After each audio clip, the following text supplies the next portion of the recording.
Hello, I'm Alfred Bundy. Welcome to the special edition of Meet the Leaders. We're here at the 103rd Convention for the League of Municipalities. My special guest is the Honorable Mayor from the City of Newark, Baraka. Good morning, Mayor. Good morning. How are you? Just fine. I want to talk to you a little bit about water concerns that's been in the city. I understand that there's been a lot of filters and that type of thing being handed out. Where are we at with the water situation in Newark? Well, we've already begun trying to put the new corrosion control inhibitor into the water. That takes at least 3 to 6 months to optimize. So in the meantime, we still have to give out filters until that process is done. We are still discussing with the local finance board loan forgiveness for residents of the city to replace their lead service lines altogether. The lead service lines belong to the citizen, but the city is trying to get them fixed for them, or else that you would have to pay anywhere between $4,000 to $10,000 to get it fixed yourself. Wow. So we're trying to do that for you, and the loan forgiveness would only put you on the hook for about 10% of that, and you would pay that in payments over the course of a year or so. The local finance board approves of it theoretically. We want them to approve it practically and get the forgiveness. We have the money to start fixing the lead service lines. We just want to make sure the forgiveness part of it is in there, because we don't want to charge our residents all of the money for fixing their lead service lines. I've heard you out talking about Newark 2020. What is Newark 2020? What's that campaign? What's that project that you're so excited about? Newark 2020 is a concept we came up with to get the anchor institutions to begin focusing inward on their hiring. These are large corporations, companies? Large corporations and academic institutions, hospital, the city of Newark itself, all of the institutions that have long standing in our community, been here for a very long time, hired thousands of people, whether you're talking about PSE&G, United Airlines, Prudential, all these people, we want them to hire Newark residents. And so we created a pipeline where they can actually identify Newark residents and bring them on board.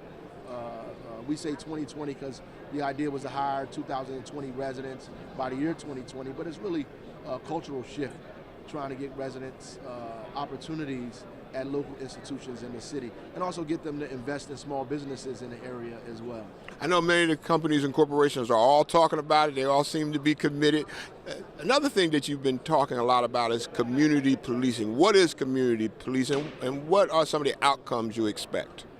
Well, community policing is also a shift in the kind of culture that the police agencies have with the community. I mean, community policing is, at the center of it is community. As opposed to the police occupying our neighborhoods, they begin to understand that they're part of our community infrastructure, and that we try to empower the community to begin to look after each other, look after themselves, and make sure that the police are part of that process. That they're not just there to arrest people, they're there to lift the quality of life. Our police officers now pull people over not just for tickets, they pull them over and give them Christmas presents or things for Thanksgiving. We have community clergy patrols. We have cops and kids programs.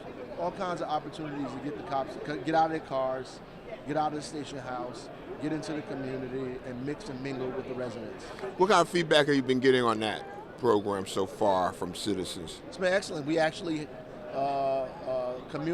complaints against the police officers are actually down 80%, which is monumental in a city, because we have been doing a little better in terms of reducing crime. So we are an example that you can reduce crime without violating people's constitutional rights and being a part of the community at the same time.